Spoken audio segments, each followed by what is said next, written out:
வணக்கம். தும்பி இலக்கிய அமைப்பின் 159வது நிகழ்ச்சி. 69ஆ? 169வது நிகழ்ச்சி கம்பராமாயண சொற்பொழிவாக நடைபெறவிருக்கின்றது. இந்த நிகழ்ச்சியிலே இப்பொழுது முறைப்படி ஆரம்பிக்கப்படுகின்றது. அம்மா சாமி மல்லிகா அவர்கள் வாழ்த்து பாடல் பாடி நிகழ்ச்சியை தொடங்கி வைப்பார்.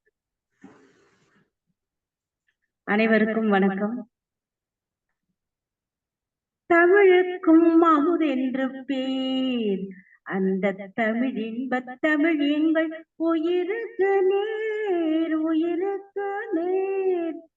தமிழுக்கு நிலவென்று பேர், இன்பத் தமிழ் எங்கள் சமூகத்தின் நிலவுக்கு நேர். தமிழுக்கு மனமென்று பேர், இன்பத் தமிழ் எங்கள் வாழ்வுக்கு நிருமித்த ஊர். தமிழுக்கு மதுவென்று பேர், தமிழுக்கு மதுவென்று பேர். இன்பத் தமிழ் எங்கள் உரிமை செம்பயிருக்கு வேர், பயிருக்கு வேர். தமிழுக்கும் அமுதென்று பேர், அந்த தமிழ் இன்பத் தமிழ் எங்கள் உயிருக்கு நேர், உயிருக்கு நேர். தமிழ் எங்கள் இளமைக்கு பால்.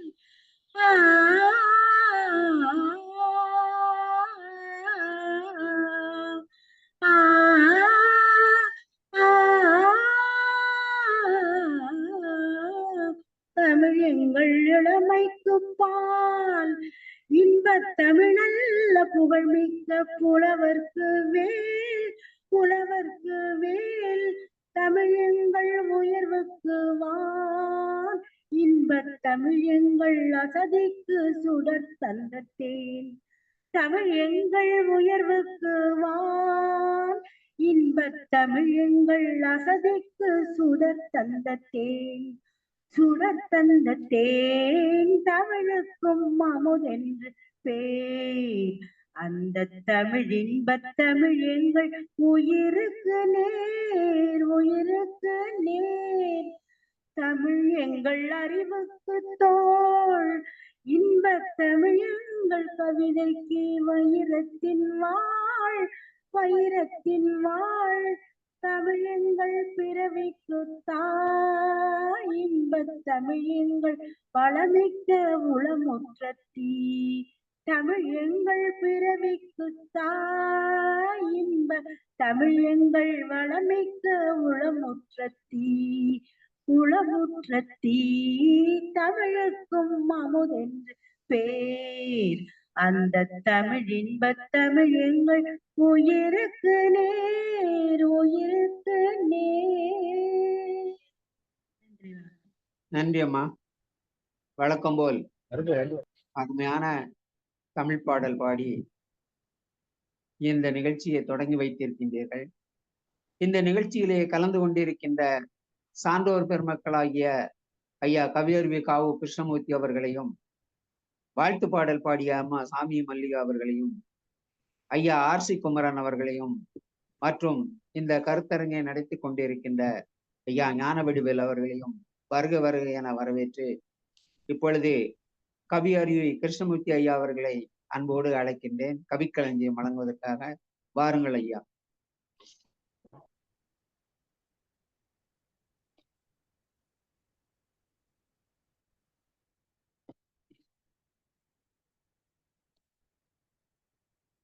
இந்த இனிய கூட்டத்தில் வாழ்த்து பாடல் பாடி நம் அனைவரையும் கவர்ந்த மதிப்புக்குரிய சாமி மல்லிகா அவர்களை, வரவேற்புரை நிகழ்த்திய கவி மா செல்வராஜ் அவர்களே, இது போன்ற கூட்டங்களை தவறாமல் எந்த விதமான தொய்வும் இல்லாமல்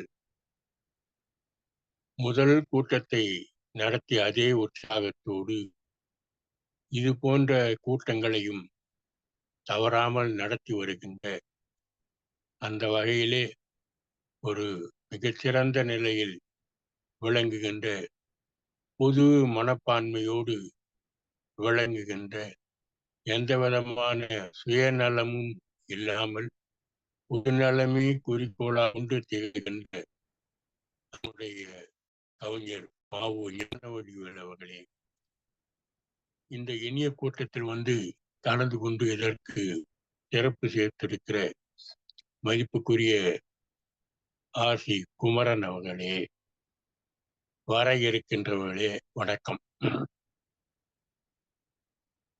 ஒரு அருமையான காட்சி. தலைவி சோர்வோடு அமர்ந்து கொண்டிருக்கிறாள். தலைவன் அவள் அருகே வந்து சோர்வோடு அமர்ந்து கொண்டிருப்பதற்கான காரணத்தை கேட்டான். என்ன காரணத்துக்காக இவ்வளவு சோர்வோடு அமர்ந்திருக்கிறாய்? அந்த காரணத்தை சொன்னால் நான் அந்த சோர்வை நீக்குகின்ற வண்ணம் ஏதேனும் செய்யலாம். அந்த காரணத்தையும் சொல்லாமல் சோர்வோடு அமர்ந்திருக்கிறாய், அது உனக்கு துன்பமாக இல்லையா? உன்னுடைய துன்பம் என்னுடைய துன்பம், உன்னுடைய மகிழ்ச்சி என்னுடைய மகிழ்ச்சி. அந்த நிலையிலே நீ இப்படி சோர்வோடு அமைந்திருப்பது எனக்கு சரியாகப்படவில்லை. சோர்வுக்கான காரணத்தை சொல் என்று வற்புறுத்தி தலைவன் கேட்கிறான். தலைவி பதில் சொல்லாமல் மௌனமாக இருக்கிறாள். பின்னர் கட்டத்தில் அந்த இடத்தை விட்டே நகர்ந்து விடுகிறார். அப்பொழுது அந்த இடத்திலே தோழி வருகிறார். தோழியை பார்த்து தலைவன் கேட்கிறான், நான் எவ்வளவு சொல்லியும் அளவுக்குரிய மாற்றத்தை கண்டுபிடிக்க முடியவில்லை. காரணம் அவர் சொல்லவில்லை. சோர்வோடும் வருத்தத்தோடும் இருந்து கொண்டிருக்கிறார். அதற்கு என்ன காரணம் என்றே விளங்கவில்லை, எனக்கு குழப்பமாக இருக்கிறது என்று தலைவன் சொல்ல அதை கேட்டு தோழி சொல்லுகிறாள், தலைவி இது மாதிரி சோர்வோடும் வருத்தத்தோடும் இருக்கும் உங்களுக்கு இடையிலே இருக்கிற களவு ஒழுக்கம் கொஞ்சம் லேசாக கசிந்து வெளியிடப்பட்டு விட்டது. ஊரிலே சிலர் அதை பற்றியெல்லாம் பேச ஆரம்பித்திருக்கிறார்கள். அதையெல்லாம் பார்த்தான் தலைவி மிகுந்த வருத்தத்தோடும் சோர்வோடும் இருக்கிறாள். அவள் வருத்தம் தீர வேண்டும் என்று சொன்னாள், அவளுடைய சோர்வு நீங்க வேண்டும் என்று சொன்னாள். நீங்கள் இருவரும் கற்பு வாழ்க்கையை மேற்கொள்வதற்கு தயாராக இருக்கிறீர்கள் என்பதை இந்த ஊர் உலகுக்கு காட்டிவிட்டால் அப்பொழுது உங்கள் மீது இருக்கிற இந்த பழி சொல்லெல்லாம் நீங்கிவிடும், தலைவியும் மகிழ்ச்சியோடு இருப்பாள் என்று கூறுகிறார். அதை கேட்ட தலைவன், நான் அப்படியே செய்கிறேன். நாளை காலை நாங்கள் இருவரும் இந்த ஊரை விட்டு போய்விட போகிறோம் என்று சொல்லிவிட்டு சொன்னது மாதிரியே நான் காலையிலே அந்த ஊரை விட்டு இருவரும் போய்விடுகிறார். போய்விட்ட பிற்பாடு எல்லோரும் தேடுகிறார்கள். தோழியும் அவர்களோடு சேர்ந்து தேடுவது போல தேடிக்கொண்டிருக்கிறார். எல்லாரும் வருத்தத்தோடு அவருடைய பிரிவை தாங்க முடியாமல் இருக்கிறார். நான் வளர்த்த மகள் என்னை விட்டு போய்விட்டாலே கொண்டிருக்கிறார். அதே போன்ற அவருடைய தந்தையோ உணவை காட்டுகிறாய், ஓடி வந்து இருப்புகிறாய் என்றெல்லாம் சொல்லி தன்னுடைய மகள் பிரிவை தாங்க முடியாமல் தவித்துக் கொண்டிருக்கிறார். இந்த சூழ்நிலையிலே செவிலித்தா என்ன செய்கிறார்? நான் வளர்த்த பிள்ளை எங்கே எவ்விதம் கஷ்டப்படுகிறாளோ, என்னென்ன துயரத்தை அவள் அடைகிறாளோ என்று எண்ணி அவளை தேடிக்கொண்டு செல்லுகிறார். நீண்ட தூரம் செல்லுகிறார். பாறை நிலம் வந்து விடுகிறது. அந்த இடத்திலே நின்று கொண்டு தேடிக்கொண்டிருக்கிறார். யார் யாரோ போய் வந்து கொண்டும் இருக்கிறார்கள்.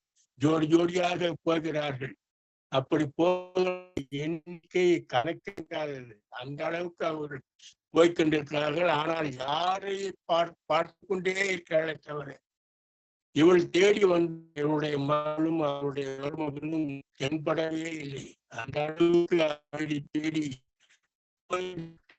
மீண்டும் திரும்பி வந்து விடுகிறாள். அவள் சொல்லும்போது இருக்கிற பாடல் தான் குறுந்தொகையிலே அமைந்திருக்கிற இந்த 4 அடி பாடல். இந்த பாடலை எழுதியவர் என்கிற புலவர். பாலைவனத்திலே தேடி தேடி சோர்வடைந்த செவிலித்தாய் வருந்தி சொல்லி இந்த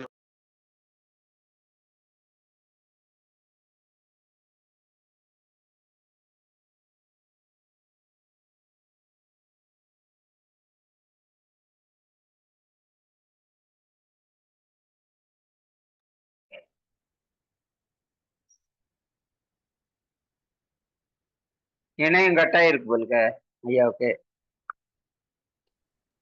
வரும்.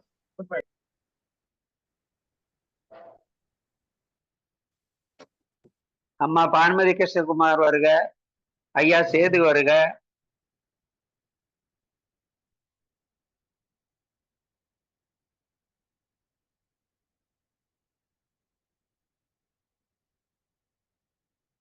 தொடரலாமா? தொடங்க.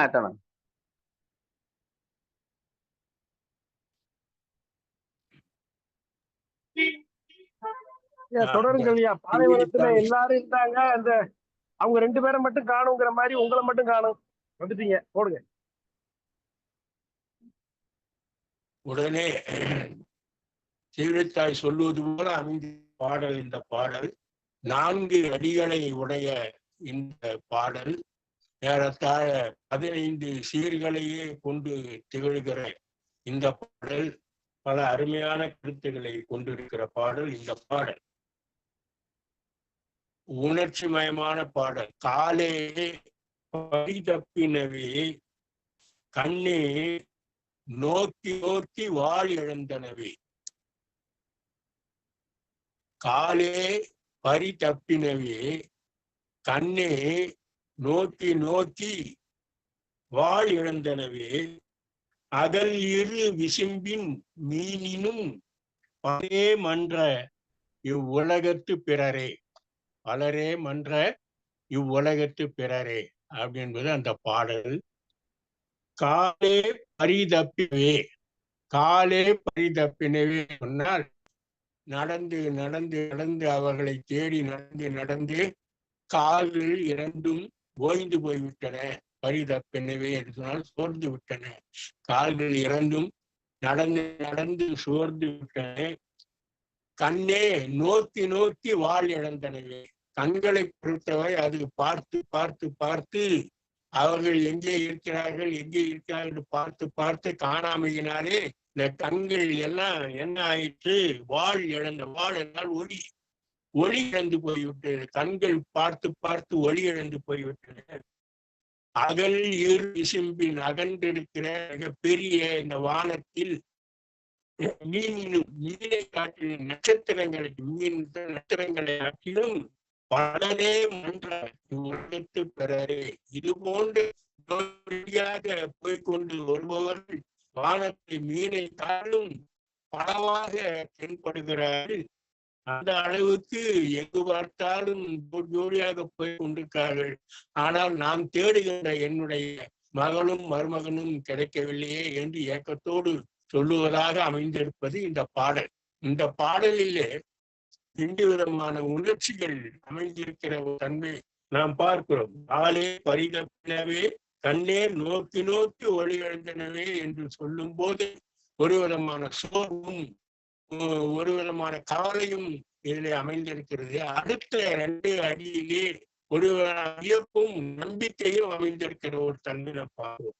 அகலிலும் இரும்பின் மீனினும் பலரே மன்ற இவ்வுலகத்து பிறரே. ஏராளமான இதே மாதிரி ஜோடியாக போய் கொண்டிருக்கிறார்கள். ஆகவே இவர்களும் நம்முடைய மகனும் மருமகளும் எங்காவது ஒரு இடத்தில் பத்திரமாகத்தான் இருப்பார்கள் என்கிற நம்பிக்கை, வியப்பையும் நம்பிக்கையும் ஊட்டுகின்ற அடிகளாக கடைசி அடிகள் அமைந்திருக்க தன்மை பார்க்கிறோம். அது இந்த கண்ணதாசன் பாட்டுல கொஞ்சம் மாற்றி பாடணும். உனக்கும் கீழே உள்ளவர் கோடி நினைத்து பார்த்து நிம்மதி நாடு என்பது உன்னை ஒப்ப உள்ளவர் கோடி நினைத்து பார்த்து நிம்மதி நாடு என்று அவளுக்கு அவளே சொல்லிக் கொள்வது போல நிம்மதி அடைந்து அவள் திரும்பி விடுகிறாள். அந்த நிலையைத்தான் வியப்பும் நம்பிக்கையும் கொண்டு அவள் திரும்பி விடுகிற ஒரு நிலையை பார்க்கணும். இந்த பாலை நிலம் என்று சொல்லும்போது அந்த பாலை நிலம் எப்படி இருக்கும் என்பதை பற்றி பொய்யாமொழி புலவர் ஒரு அருமையான பாடலிலே விளக்குகின்ற ஒரு தன்மை நாம் பார்க்கிறோம். அதாவது மழையே பெய்யாது, மழை பெய்யாத அந்த காலத்தை குறிப்பிடும் போது விழுந்த துளி அந்தரத்தே வேம் என்றும். இப்போ மழை மேகம் மூடி இருக்குது, மழை கொஞ்சமாவது 2-3 துளி விழும்னா அது விழாதான். ஏன்னா அப்படி விழும்போதே வழியிலேயே அது ஆவியாக போய்விடுமா. விழுந்த துளி அந்தரத்தே வேம் என்றும் அப்படி மீறி வீழின், அப்படி மீறி அதையும் மீறி விழுந்து விட்டால் எழுந்த சுடர் சுடும், நிலத்திலே இருக்கிற நெருப்பு எழுந்து அதை சுட்டி விடும் என்று அஞ்சி மேகத்தை விட்டு 2-3 துளிகள் கூட விழாத அளவுக்கு மிகுந்த பாலைவனம் அந்த வெம்மை மிகுந்த காலம் என்பதனை பொய்யாமொழி புலவர் சொல்லுகிறார். விழுந்த துளி அந்தரத்தை வென்றும் வீழின் எழுந்து சுடர் சுடும் என்று ஏங்கி செழுங்கொண்டல் பெய்யாத ஆனகம். செழுங்கொண்டல்னு செழுமையான அடர்ந்து இருக்கிற அந்த மேகங்கள் கூட மழை பொழியாத காலம் அந்த காலம் என்று அந்த பாலைவனத்தை பற்றி அருமையாக படம் பிடித்து காட்டுகிறார் பொய்யாமொழி புலவர். இந்த பாலைவனத்தை பற்றி அந்த பாலைவனமாக இருந்தாலும் வெம்மை மிகுந்த பாலைவனமாக இருந்தாலும் அதிலேயும் தன்மை மிகுந்த சோலை வனம் போன்ற சில காட்சிகள் இருக்கின்றன என்று ஒரு புலவர் காட்டுகிறார். இந்த தலைவி ஆற்றுப்படுத்துகின்ற வகையிலே ஒரு புலவர் சொல்லுகிறார், அந்த கானகத்தை அருமையான காட்சிகளை நான் கண்டேன் என்று அவன் சொல்லும்போது சொல்லுகிறான், ஒரு பிடியும் களிரும் வந்து கொண்டிருக்கின்றன, அதனுடைய குட்டி யானை குட்டி ஒன்று வந்து கொண்டு இருக்கிறது. நல்ல வெப்பம் மிகுந்த பகுதி பாலைவனம், தண்ணீரே கிடையாது. அங்கே ஒரு குளத்திலே சிறிய அளவிலே தண்ணீர் இருக்கிறது. அந்த தண்ணீரை அந்த குட்டி முதலிலே போய் கலைக்கு குடித்து விடுகிறது, யானை குட்டி. அந்த காலை சொல்லும்போது உடுக்கை ஒரு பக்கத்தை போல இருக்கிற கால்களையுடைய யானை குட்டி அந்த தண்ணீரில் போய் குளித்து அதை கலக்கி இருக்கிற கொஞ்சம் தண்ணீரை குடித்து விட்டு வருகிறது. அதற்கு பின்னாலே பிடியும் களிரும் அங்கே போகின்றன. பிடியும் களிரும் போய் அங்கே குடிக்கும் போது பிடி முதலிலே போகிறது. அது குளிப்பது போல காட்டி விட்டு குடிக்காமல் இருக்கிறது. அதை களிர் என்ன செய்ய கண்டிக்கிறது. கண்டித்தவுடன் அது கொஞ்சம் குடித்து விட்டு மிகுந்திருக்கிற நீரை இந்த களிர் குடிக்கிறது. இப்படி ஒரு அன்பு நிறைந்த காட்சியை அங்கே பாலைவனத்திலே காட்டுகிறான் ஒரு புலவன். அது இன்னொரு இடத்துல ஜோடி இருக்கிறது, ஜோடி. அது பெண் புறா மிகுந்த வெப்பத்தினாலே அது சோர்வடைந்து இருக்கிறது. அதை பார்த்து ஆண் புறா மனம் கலங்கி ஒரு முடிவெடுத்து தன்னுடைய சிறகிலே அந்த பெண் புறா விசிறி விடுகிறது.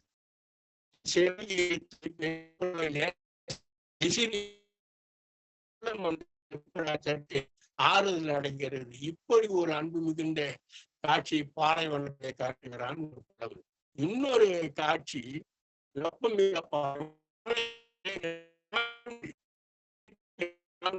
பெண்மான்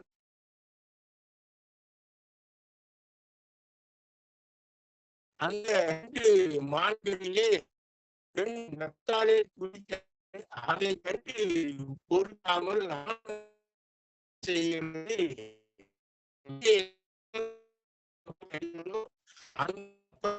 நின்று அந்த மானுக்கு நிழலை கொடுக்கிறது. நிழலை கொடுத்து அந்த மானை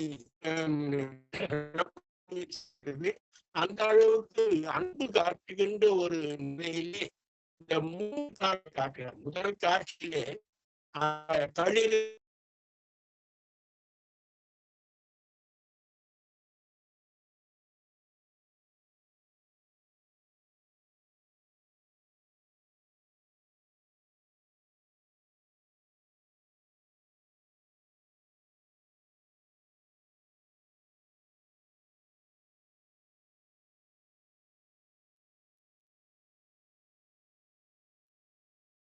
இரண்டாவது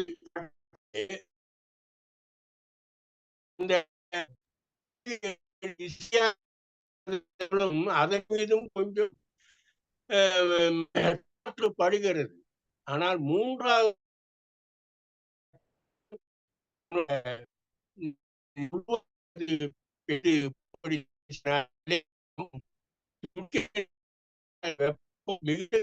இப்படி ஒரு காட்சி பாளையத்திலே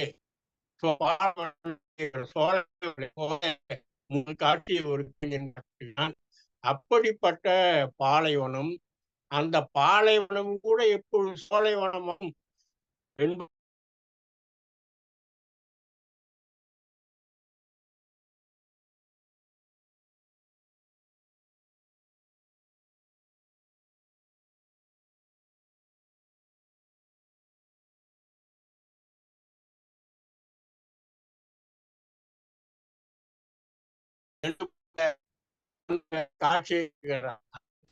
பாரதி சொன்னா, நினைவுகளும் சோறும் பயமும் எல்லாம் அன்பில் அழியுமடி கிளியை அன்பிற்கு அழிவில்லைகான் என்று பாரதி பாடினார்.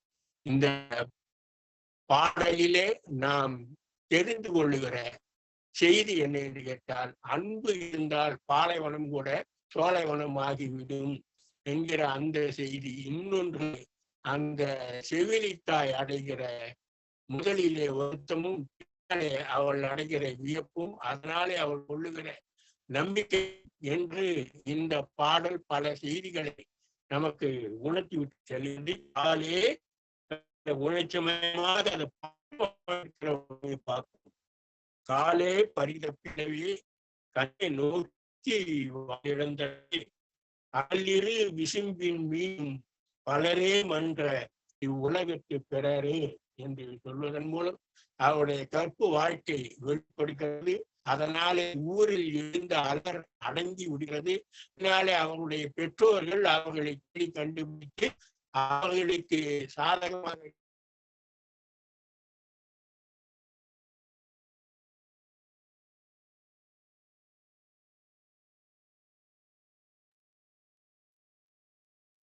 திருமணத்தை அவர்கள் நடத்தி வைப்பார்கள்.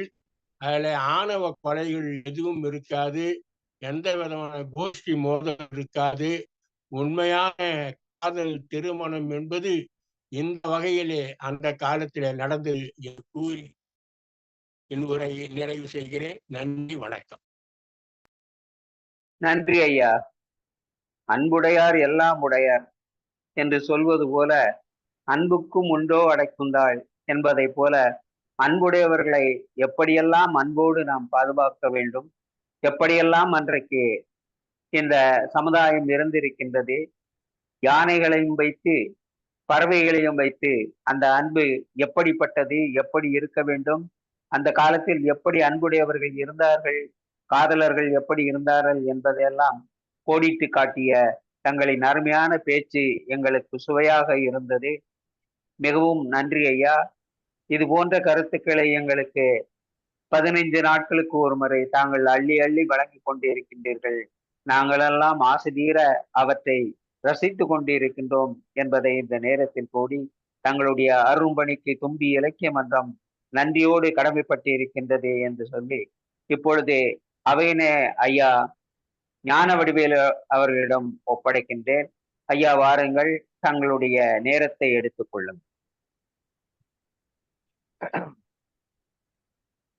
அனைவருக்கும் அன்பு வணக்கம். ஒரு இனிய மாலை பொழுதில் அறிஞர் பெருமக்களை சந்திப்பதில் உள்ளபடியே அகமகிழ்கிறேன். இந்த நிகழ்ச்சி தும்பி தமிழ் இலக்கிய அமைப்பினுடைய 169வது நிகழ்வாக அமைந்திருக்கிறது. இந்த நிகழ்வை மிக சிறப்பாக நெறியாழ்வி செய்து தந்து கொண்டிருக்கக்கூடிய எங்கள் ஐயா பொதிகை செல்வராசன் அவர்களே, கவிதை களஞ்சியம் என்கிற பெயரிலே மிக சிறந்த ஒரு தமிழ் பணி ஆற்றிக் கொண்டிருக்கிற எங்கள் அன்பிற்குரிய கவியருவி காவூசி அவர்களே, நான் சென்ற கூட்டத்திலேயே சொன்னேன், ஒரு தமிழ் பல்கலைக்கழகத்தினுடைய ஆராய்ச்சி மாணவர்களுக்கு கூட கிடைக்காத ஒரு அரும்பெரும் புதையல் இந்த தும்பி தமிழ் இலக்கிய அமைப்பிற்கு வருகிற பங்கு கொள்ளுகிற நண்பர்களுக்கு கிடைக்கிறது. என்று நான் சொன்னேன். அந்த அளவிற்கு ஆய்ந்து தோய்ந்த தமிழறிவோடு ஐயா ஐயா நான் மீட்டிங்ல இருக்க ஐயா வாங்க. ஆமா,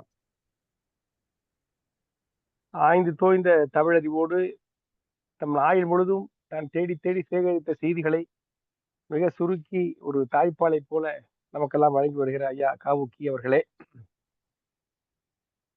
இன்றைய நிகழ்ச்சி மிக சிறப்பாக தமிழ் வாழ்த்து பாடிய அம்மா சாவிமல்லிகா அவர்களே ரொம்ப அழகா பாடினாங்க. உண்மையிலேயே ரொம்ப அழகா பாடினாங்க. ரொம்ப சிறப்பாக இருந்ததை கேட்பதற்கு. பாரதிதாசனை நாம் அனைவரும் நினைவு கூர்ந்து ஓரிரு சில நாட்களில் அவருடைய பாடலை மறுபடியும் கேட்பதற்கு ஒரு வாய்ப்பு கிடைத்தது. அவர்களுக்கு நன்றி. இந்த நிகழ்ச்சியில் பெருமை சேர்த்திருக்கிற அன்புக்குரிய ஆர்த்தி குமரன் ஐயா அவர்களை வணங்குகிறேன். உண்மையிலேயே எனக்கு ரொம்ப மகிழ்ச்சி. பானுமதி கிருஷ்ணகுமார் அவர்கள் கொஞ்ச நாளைக்கு அப்புறம் இங்க வந்திருக்கிறாங்க. ரொம்ப ரொம்ப மகிழ்ச்சி. ஆமா, அதுக்கப்புறம் பாவரசு முகவே திருநாள் அவர்கள் பம்பாயில இருந்து இணைந்திருக்கிறார்கள். எங்க அன்பிற்குரிய ஐயா சேது ஐயா அவர்கள் வந்திருக்கிறார்கள். ரொம்ப சந்தோஷம், அவரை பார்த்ததுல எனக்கு ரொம்ப மகிழ்ச்சி. அப்புறம் ஒப்போ அப்படிங்கிற ஒரு இதுல வந்து யாரு ஒரு ஐயா இருந்திருக்காங்க. அனைவருக்கும் என்னுடைய அன்பையும் பாசத்தையும் அறிவித்துக் கொள்கிறேன். பெரியவர்களே, கம்பராமாயணத்தை பத்தி நாம் பேசிக் கொண்டிருக்கிறோம். அதாவது இந்த யுத்தம் பிடிக்காத ஒரு மனநிலைனால என்னமோ தெரியல, இந்த யுத்த காண்டம் மட்டும் தொடங்கவே மாட்டேங்குது. அந்த யுத்தத்தை தொடங்க மனசே வர மாட்டேங்குது. இந்தியாவுக்கும் இலங்கைக்கும் அந்த யுத்தம் வருவதற்கு முன்பாக இந்தியாவுக்கும் பாகிஸ்தானுக்கும் யுத்தம் வந்துடும் போல இருக்குது. அந்த மாதிரி ஒரு நிலைமை. இன்றைக்கும் ஹரிகோபாலகிருஷ்ணன் ஐயா வந்திருக்கிறார்கள். ஐயா வாங்க. இன்றைக்கும் நாம் அந்த யுத்த காண்டத்தினுடைய முதல் பகுதியை நான் அதற்கு தயாராகவில்லை. ஆகவே நான் சென்ற முறை சொன்ன மாதிரி ராமனும் தயாராகி விட்டார், ராவணனும் தயாராகி விட்டார். அங்கதனும் போய் பார்த்துட்டு வந்து அடிக்கலாம் அப்படின்னு ஆணை பிறப்பித்து விட்டான். ஆனால் நான் தயாராகவில்லை. ஆகவே இந்த கூட்டத்திலும் நான் ராமாயணம் குறித்து பேசுவதாக இல்லை. ஆனால் சென்ற முறை ஒரு மிக சிறப்பான கூட்டமாக அமைந்தது. அதுவும் ஒரு வகையில் நல்லதாக போயிற்று. ஏனென்றால் சென்ற முறை ஒரு கருத்தரங்கமாக அதை அமைத்தோம். அதுல கலந்து கொண்ட அறிஞர் பெருமக்கள் அப்படியே ஒரு அற்புதமான கருத்துக்களை எல்லாம், ஆழ்ந்த ஒரு ஆராய்ச்சி கருத்துக்களை எல்லாம் பொழிந்தார்கள். ரொம்ப சிறப்பான ஒரு நிகழ்ச்சியாக, திருப்திகரமான ஒரு நிகழ்ச்சியாக அமைந்தது. அது கூட சிறப்பாக தான் இருந்தது. ஒருத்தரே பேசுறதுக்கு பதிலா இங்க வந்திருக்கேன்னா ராமாயணம் இன்றைக்கு எல்லோருமே பேசியிருக்கிறோம், எல்லோருமே படிச்சிருக்கிறோம். ஆகவே அதே வகையில் இன்னொரு சிறப்பு என்னன்னா, இன்றைய நிகழ்ச்சியில் அன்றைக்கு வராத அறிஞர்கள் வந்திருக்கிறார்கள். அது என்னமோ அந்த விட்ட உரை தொட்டகரை மாதிரி இந்த நிகழ்ச்சியை இட்டு இறப்புவது போல இருந்திருக்கிறது. அந்த வகையில இந்த கூட்டத்தையும் அப்படியே நடத்தலாம் என்று கருதுகிறேன். முதல் பகுதியை மிக சிறப்பாக செய்து கொடுத்த ஐயா காவுக்கி அவர்களுக்கு என்னுடைய நன்றி. அதாவது சென்ற முறை நாம் என்ன பேசினோம்னா, கம்பராமாயணம்ங்கிறது வந்து இன்றைக்கு இந்த காலகட்டத்தில், கணினி காலகட்டத்தில், செயற்கை நுண்ணறிவு என்று சொல்லக்கூடிய இந்த காலகட்டத்தில் இப்படி நீட்டி முழக்கி ஒரு மிகப்பெரிய காவியத்தை படிப்பது, அதற்கு நேரம் செலவழிப்பது அவசியமா என்கிற ஒரு கேள்வி எல்லோரும் கேட்கிறார்கள். இரண்டாவதாக அதிலே வந்து தமிழ் மிக சிறப்பாக இருந்தாலும் அதிலே சொல்லுகிற கருத்துக்கள் எல்லாம் புராண கருத்துக்கள், பகுத்தறிவுக்கு ஒவ்வாத கருத்துக்கள். ஆகவே இதற்காக உங்கள் நேரத்தை செலவழிக்க வேண்டுமா என்று கேட்கிறார்கள். இந்த காலகட்டத்தில் கம்பராமாயணத்தை படிப்பது என்பது இன்றைய அரசியலுக்கு பொருந்தாமல் பல்வேறு மாறுபட்ட அரசியலுக்கு வழிவகுத்து விடும். ஆகவே அதை மறுதளிக்க வேண்டும் என்று சிலர் கருதுகிறார்கள். நம்முடைய அறிஞர்கள் சில மேடைகளில் சென்று பேசும்போது கூட அதற்கான எதிர்குரல் எழுப்பதை கேட்பதை நாம் அறிய முடிகிறது. அந்த வகையில் சென்ற முறை நாம் என்ன கேட்டோம்னா, இன்னைக்கு அறிஞர்கள் உங்களுடைய பார்வை அவசியமா, இல்லை நாமெல்லாம் ஓய்வு பெற்று விட்டோம், நம் நேரம் போக வேண்டும் என்பதற்காக பேசிக் கொண்டிருக்கிறோமா, இது அவசியமா அப்படிங்கிறது ஒரு கேள்வி. இரண்டாவது வந்து அந்த கம்பராமாயணம் அவசியம் என்று, அவசியம் இல்லை என்று சொன்னால் பிரச்சனை இல்லை, அந்த கருத்தை சொல்லிடலாம். அவசியம் என்று கருதினால் நீங்கள் ரசித்த ஒரு கம்பராமாயணத்தினுடைய ஒரு பாத்திரத்தையோ அல்லது ஒரு நிகழ்ச்சியையோ நீங்கள் பரிமாறினால் இங்கு வந்திருக்கக்கூடிய அறிஞர்களுக்கு அது மிகப்பெரிய ஒரு விருந்தாக அமையும். உங்களுடைய அறிவு, உங்களுடைய ஆராய்ச்சியை நாம் தெரிந்து கொள்ளலாம் என்கிற வகையிலே நான் இப்பொழுது ஒவ்வொருத்தரையும் கேட்க போறேன். இது எக்ஸ்டம்போன்னு சொல்லுவாங்க. அதாவது வேடிக்கை பார்க்க வந்தவங்களை வந்து நீச்சல் குளத்துல தள்ளி விட்ட கதையா இருந்துச்சு இப்போ. ஆனால் உங்களிடம் வந்து நான் கேட்க போகிறேன். எல்லாருமே இப்ப பானுமதி அம்மாலாம் பல காண்டங்களை, படலங்களை அவர்கள் பேசியிருக்கிறார்கள். ஆர்த்தி குமரன் ஐயாலாம் முழுமையாக அந்த நிகழ்ச்சியை நடத்தியிருக்கிறார். ஆகவே அந்த அந்த ஒரு நம்பிக்கையோடு நான் முதல்ல பானுமதி அம்மா பேசுறேன், அழைக்கிறேன். அவர்கள் கம்பராமாயணம் குறித்து அவருடைய கருத்தை சொல்லி அது தேவையா என்பதற்கான அவர்களுடைய விளக்கத்தை சொல்லி அதில் சிறந்த அவர் மனம் கவர்ந்த சில பகுதிகளை நமக்காக ஒரு 10 நிமிடம் பேசலாம். 7 நிமிடங்கள்ல இருந்து 10 நிமிடம் பேசலாம். திடீரென்று வந்துட்டதுனால முன் தயாரிப்புகள் ஏதும் இல்லை. இருந்தாலும் நினைவில் இருந்து எடுத்து சொல்றதான் சொல்ல முடியும். அதுதான் முக்கியம். அதுதான் கம்ப ராமாயணம். அனைவருக்கும் வணக்கம். முதல்ல அது சொல்ல மறந்துட்டேன். மிக அழகாக ஐயா அவருங்க வந்து அந்த இலக்கியத்துல இருந்து மிக அழகா களஞ்சியம் என்றதுக்கு பேர் வைத்திருக்கிறார். களஞ்சியம் என்றால் களஞ்சியம். அது எங்க இருந்துதான் எடுப்போறது தெரியல. அத்தனை அழகான ஒரு பாடல்கள். அந்த ஒரு பெண்ணை திருமணம், காதல் திருமணம் எவ்வளவு வெற்றிகரமா அமைந்தது, அது இந்த மாதிரி ஜாதி அந்த ஆணவ படுகொலை அதெல்லாம் இல்லாமல் எப்படி நடந்தது என்பதற்கு மிக அழகான ஒரு பாடலை எடுத்து சொன்னார். பெண் தரத்துக்கு முன்னால அவங்க எப்படி என்று விசாரித்து தெரிந்து கொண்டு அந்த மாதிரி எல்லாம் சொன்னார். அதுல வந்து அந்த ஒரு இப்போ 550 கூட மாறன் பொறையினார் ஒரு பாடல் சொல்லியிருப்பாரு. துணைவாய் சிறுநீர் எய்தாது என்று அப்படின்றவர் 2 மான்கள் வந்து கொஞ்சம் தண்ணீரை விட்டு கொடுத்து குடிப்பது போல நடித்தது என்று. அதே மாதிரி பாத்தீங்கன்னா இதுல இந்த ஐயா சொன்ன பாடலையும் இருக்கு. யானைகளும் அதே மாதிரி பிடிக்கு அந்த களிர் விட்டு கொடுத்திருக்கிறது. குழந்தை குழப்பு அந்த கன்று குடித்து விட்டு போய்விட்டது.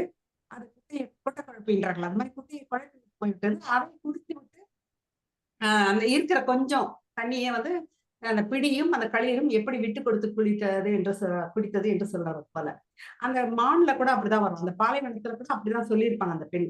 அப்பேற்பட்ட வழிகள் அதெல்லாம் பார்க்கும்போது அப்படியேப்பட்டெல்லாம் பார்த்துட்டு வர்றதுனால உனக்கு அந்த அன்பு காதல்னா என்னன்னு தெரியும். அவனை பத்திரமா பார்த்துப்பா, நல்லா பார்த்துப்பா. இப்படித்தான் அந்த பெண் தலைவிக்கு சொல்லுவா அந்த தோழி பெண். அது மாதிரி இப்படியெல்லாம் சொல்வதன் மூலம் அந்த சூழல் நிலப்பகுதி எல்லாமே எப்படி அழகாக விவரித்திருக்கிறார் என்று ஐயா சொன்ன பாடல்ல இருந்து தெரிந்து கொள்ள முடிந்தது. இப்பொழுது ராமாயணத்துக்கு வருவோம். ராமாயணம் வந்து இப்போ நானே வந்து அந்த காலத்துல இதிகாசங்கள் என்று ராமாயணம் மகாபாரதம் என்று 2 தான் இருந்தது. அதாவது அதுக்கு பின்னால இந்த வளர்ச்சி அடைந்த இலக்கியங்கள்லாம் வராத முன்னாடி நம்ம கிட்ட இருந்தது 2 இலக்கியங்கள், ராமாயணம் மகாபாரதம். அதாவது ராமாயணம் வந்து 12ஆம் நூற்றாண்டுலதான் கம்பர் எழுதுறாரு. வால்மீகி எல்லாம் அதுக்கு முன்னவே எழுதுனாங்க சொல்றாங்க. அது வால்மீகி எழுதும் போது மர என்று அதிலிருந்து அந்த அதாவது அவர் வந்து ரத்னகர் என்ற ஒரு வேடர். அந்த வேடருக்கு வந்து எப்படி ஞானம் வருதுன்னா அவங்க அம்மா அப்பா கிட்ட வந்து அவர் வந்து வழிப்பறி செய்யறவர், காடுகளில் வழிப்பறி செய்யறவர். நீ இந்த மாதிரி செஞ்சா அவனுக்கு அந்த பாவம்லாம் உனக்கு தானே வந்து சேரும்னு ஒரு வழிப்பறியில வந்து சொல்லும் போது அவர் அதை எப்படி எனக்கு சேரும், இது என்னோட தொழில் தானே அப்படின்றாரு. அப்ப தொழில் தானேன்னா உங்க அம்மா அப்பா போய் கேளு அப்படின்னு சொல்றாரு. இதோட நன்மை தீமை உனக்கே புரியும்னு சொல்லிட்டு போயிடுறாங்க. அது யாருன்னு தெரியல, ஒரு கடவுளை கூட இருக்கலாம், யாரோ ஒரு முனிவரா இருக்கலாம். அப்ப அவங்க வீட்டுக்கு போகும்போது அம்மா அப்பா கிட்ட போய் கேட்கிறாரு, அம்மா இந்த பாவத்தெல்லாம் இந்த நான் சம்பாத்தியத்தை நீங்க எடுத்துக்கொள்ளும் போது என்னுடைய பாவத்தையும் நீங்க எடுத்துக்கொள்வீர்கள். எத்தனையோ வழி இருக்கிறது, அதை இதை தேர்ந்தெடுத்து விட்டு இந்த பாவத்தினை எங்களுக்கு சேரும் என்று சொன்னால் எப்படி? எங்களை காப்பாற்ற வேண்டிய கடமை. அதுக்கு நீ இந்த தீய வழியை எதிர்த்து எடுத்துக்கொண்டு விட்டு எங்களை வந்து நீங்க பாவத்தை பங்கேற்க சொல்றாயா என்று சொல்றாங்க. குழந்தைகள்லாம் அப்போதான் அவருக்கு ஒரு ஞானம் பொறி தட்டுகிறது. இப்படி யாருமே வெறுக்கக்கூடிய ஒரு இதை நம்ம வேற கடமையாக செய்தால் நமக்கு உடல் வலிக்கும் என்று அடிச்சு பறிச்சு கொண்டு வந்து இங்க போட்டிருக்கிறோமே என்று அவர் ஒரு நிமிடம் யோசிக்கிறார். அப்பொழுதுதான் அந்த ரத்னகர் என்ற வேடன் வால்மீகியாக மாறுகிறார். இப்ப இந்த வால்மீகி ராமாயணத்தை எழுதியவர் வேடன். அப்போ வந்து அந்த மர என்று அந்த மரத்தின் அடியே உட்கார்ந்து யோசிக்கும் போது அப்படி அந்த மர என்று ஒலித்து அது ராமா என்ற நாமத்தில் முடியும் போது ராமனை பற்றி எழுதலாம் என்று அவர் எழுதுகிறதாக நமக்கு புராண வரலாறுகள் சொல்லுகிறது. இப்போ இந்த புராணம் என்று வந்து விட்டதுன்னா நமக்கு எத்தகைய காலகட்டத்தில் நடந்தது என்ற ஒரு வரையறை இல்லாததுனால் அந்த விஞ்ஞான கற்பனை எனக்கு தெரிஞ்சு 7 மணிக்கெல்லாம் ஊர் அடைவிடும். நாங்க சின்னப்ப இருக்கிறோம் சொல்றேன். அப்போ வந்து எங்க வீட்டுல பெரியவங்க வந்து சீக்கிரமா பேய் பிடிச்சுக்குவோம், இல்ல வா பூச்சாண்டி பிடிச்சுன்னு போயிடுவோம் அப்படியெல்லாம் சொன்னா நாங்க அதை நம்பிதான் வளர்ந்தோம். நாங்க அதை நம்பிதான் ஆகணும். ஆனா இப்ப குழந்தை கிட்ட சொன்னா சிரிச்சிருவாங்க. இந்த காலத்துல போய் பேயாவது பூதமாவது பூச்சாண்டியாவது சொல்ல சிரிச்சிருவாங்க.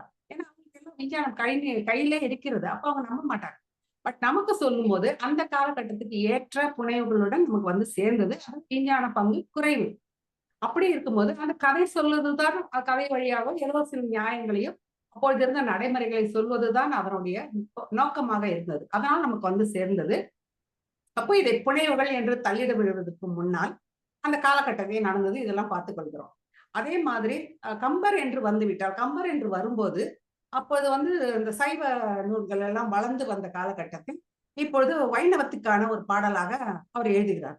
இப்படி இருக்கும்போது பெருமாளை மிகமாக புகழ்ந்து அதிகமான ஒரு பாடல் எழுத வேண்டிய போட்டி போட்டு 63,000 ஒரு புத்தகம் இருக்கிறதுனால அதுக்கு இணையான இன்னொன்னு வர வேண்டும். அது 6ஆம் நூற்றாண்டு என்று நினைக்கிறேன், 6 8 தெரிஞ்சு. அதுக்கப்புறம் அதுக்கு இணையான வர வேண்டும் என்பது தன்னுடைய ஒட்டுமொத்த கற்பனை திறன்களையும் வைத்து எழுதுகிறார். அதே மாதிரி அவர் எழுதக்கூடிய சொற்கள் எல்லாம் பார்க்கும்போது அதை படித்தவர்களுக்கும் பழந்தவர்களுக்கும் அவ்வளவு சொல்வீச்சம் புரிந்திருக்கிறது. அப்போ நமக்கு அவ்வளவு தமிழ் சொற்கள் நடைமுறையில் இருந்திருக்கிறது என்பது நமக்கு இப்போதான் நமக்கு தெரிகிறது. அதுக்கெல்லாம் அது ஒரு ஆவணமாக இருக்குது. தள்ளிவிட முடியாது. நம்ம வீட்டுல ஒரு தாத்தா வந்து நம்ம காலகாலமா நமக்கு சொத்து வச்சுட்டு போயிருப்பாரு, வீடு வாசல்லாம் வச்சுட்டு போயிருப்பாரு. அதுக்கப்புறம் அப்பா சித்தப்பா பெரியப்பா எல்லாம் வருவாங்க, பிரிச்சு கட்டிப்பாங்க, இல்ல சின்னதாக்கி பெரிய வீடு வந்து சின்னதா தனித்தனியா கட்டிப்பாங்க. அப்படியெல்லாம் வரும்போது அந்த தாத்தா புகைப்படம் ஹாலில் பிரம்மாண்டமாக இருந்த புகைப்படம் எங்க வீடு கட்டும்போது பரணி மேல போய்விடும். அந்த தாத்தாவை எங்கேயோ தூக்கி போட்டுவிடும், அவர் நினைவுகளும் அந்த படத்து கூட எங்கேயோ போய்விடும். அந்த மாதிரி நமக்கு வந்து இவ்வளவு நன்மைகளை இவ்வளவு ஒரு ஏதோ ஒரு கடத்தி கொண்டு வந்திருக்கிறதுக்கா விஞ்ஞானத்தையோ. நான் ஒரு சேது பந்தனம் அந்த அந்த படலம் படிக்கும்போது நான் சொன்னேன், சேது பாத்தீங்கன்னா சொல்லப்பட்டிருக்கிறது. அந்த அதாவது இரட்டை பாலத்தை எப்படி கட்டுவது என்ற சிந்தனை அங்கே இருக்கிறது, சிந்தனை இருக்கிறது, எல்லாமே இருக்கிறது. அந்த ஒரு படலம் மட்டுமே விஞ்ஞானத்துக்கு தொடர்புடையதாக இருக்கிறது என்று நான் அப்போது பேசியிருக்கிறேன் வேற ஒரு அமைப்புல. அந்த மாதிரி எல்லாமே இருக்கலாம். சொற்சுவை, பொருட்சுவை, அந்த கற்பனை சுவை, கற்பனைக்கு ஒரு எல்லை, அதுக்கு ஒரு இன்ஸ்பிரேஷன் என்று சொல்லக்கூடிய கருத்தூக்கம் எல்லாமே இது போன்ற காப்பியங்களில் இருக்கிறது. நமக்கு வந்து வயதாகி விட்டதெல்லாம் இது வந்தது என்று சொல்லுவார்கள், அதுக்காக ஓடிக்கொண்டு இருக்கிறார்கள். அதனால அப்பொழுதெல்லாம் அவருக்கு வாய்ப்பு இல்லை. இப்பொழுது நாம் தெரிந்து வைத்துக் கொண்டு நம் குழந்தைகளுக்கு சொல்ல அதாவது தாத்தா பாட்டி கிட்ட கேட்டு தெரிஞ்சுக்கிற குழந்தைங்கலாம் இப்ப கிடையாது. அவனுக்கு வந்து ஏதாவது விஞ்ஞான கருவி மூலமா கேட்ஜெட் என்று சொல்லக்கூடிய இது போன்ற கருவிகள் மூலமா போகக்கூடியது மட்டும்தான் தெரிஞ்சுப்பாங்க. ஆனா அதுக்காகலாம் அவங்க தெரிஞ்சுக்க மாட்டாங்க, புரிஞ்சுக்க மாட்டாங்க, கேட்டுக்க மாட்டாங்கன்றதுக்காகலாம் நம்ம இப்படிப்பட்ட பொக்கிஷங்களை கடத்தாமல் இருக்க முடியாது. நாம் நமது அடுத்த தலைமுறைக்கு எப்படியும் கடத்திதான் இதில் ஒரு பங்கு அவங்க எடுத்துக்கொண்டால் கூட போதும். தமிழோ, தமிழ் சொற்களோ, அந்த கருத்தாக்கங்களோ ஏதோ ஒன்று நம்ம அடுத்தடுத்த தலைமுறைகளுக்கு நம்ம போய் சேர்த்துதான் ஆக வேண்டும். நம்ம வீட்டுல வந்து அந்த பழைய பொருட்களா இருக்கும்போது இது பாட்டியோட அட்டிகை, இது பாட்டி பழகுன குத்து விளக்கு, இது பாட்டி பழகுன தாம்பாளத்தட்டு, அப்படி என்று நம்ம கிட்ட ஏதாவது ஒன்று குத்துட்டு தான் இருக்காங்க. அதுக்கப்புறம் இந்த பழைய பொருள் விற்கிற கடைகள்லாம் பாத்தீங்கன்னா அதெல்லாம் பாத்தீங்கன்னா எத்தனையோ லட்சக்கணக்குல போகும். இந்த நாணயங்கள் நம்ம கொடுப்பாங்க, அப்ப கட்டிங்கன்னா லட்சக்கணக்குல போகுது. அந்த மாதிரி இப்பொழுது தமிழ் வந்து இணையம் மூலமாக மிக அழகாக வளர்ந்துதான் வருகிறது. இது திரும்ப திரும்ப நமக்கு அடுத்தடுத்து ஓய்வு பெற்ற நபர்கள் குழந்தைவும் கேட்கவும் பழகவும் படிக்கவும் உதவட்டுமே. அதனால இதை நாம் கடத்தி கொண்டுதான் போக வேண்டும். நம்ம வந்து இது வந்து ரிலே டார்ச் என்று சொல்வார்கள் இல்லையா, அது மாதிரி தொடர் சுடர் விளக்கமாய் நம்ம அடுத்த கை கிட்ட கொடுத்துட்டு போய் கொண்டுதான் இருக்க வேண்டும் என்று சொல்லி இது போன்ற காப்பியங்களை நிச்சயமாக நாம் அரசதான் வேண்டும், பேசதான் வேண்டும், திரும்பி பார்க்கதான் வேண்டும், அடுத்த தலைமுறைக்கு கொண்டு சொல்லதான் வேண்டும் என்று சொல்லிக்கொண்டு வாய்ப்புக்கு நன்றி கூறி விடைபெறுகிறேன். நன்றி. ஐயா ஒரு நிமிஷம். வணக்கம், நான் கோபாலகிருஷ்ணன். ரொம்ப திரும்ப மன்னிப்பு கொள்கிறேன். ஆஸ் யூஷுவல் ஒரு மீட்டிங்கு போயிட்டு வந்து அந்த கடைவில் தூங்கிட்டேன். கொஞ்சம் முன்னால் தான் எழுந்திரிச்சேன். எழுந்திரிச்சு பார்க்கும்போது தான் அந்த வயது காரணமாக காலையில் ஒரு கூட்டத்துக்கு போயிட்டு வந்து அப்படி நம்முடைய பொதுகை செல்வராஜன் அவருடைய தயவில் அவர் என்னுடைய வீட்டு வரை கொண்டு வந்து விட்டார். இருந்தாலும் கொஞ்சம் ரெஸ்ட் எடுக்கலாம் அப்படின்னு கொஞ்சம் படுத்தேன். எழுந்திருந்து பார்த்தா மணி 6:45 இருக்குது, 7:45 இருக்குது. என்னடா ரொம்ப இதுக்கெல்லாம் பார்த்தா ஃபோனில் பொதுகை செல்வராஜன் அவர்கள் 2 தடவை கூப்பிட்டுருக்கிறாரு. அப்படி இருந்தும் என்னை அறியாமல் தூங்கியிருக்கிறேன். மீண்டும் ஒரு முறை தூக்கத்திற்கு மன்னிப்பு கேட்டுக்கொண்டு இந்த இனி தொடர்ந்து நிகழ்ச்சியை கண்டு கொடுக்கிறேன்னு சொல்லிட்டு உங்களிடத்திலே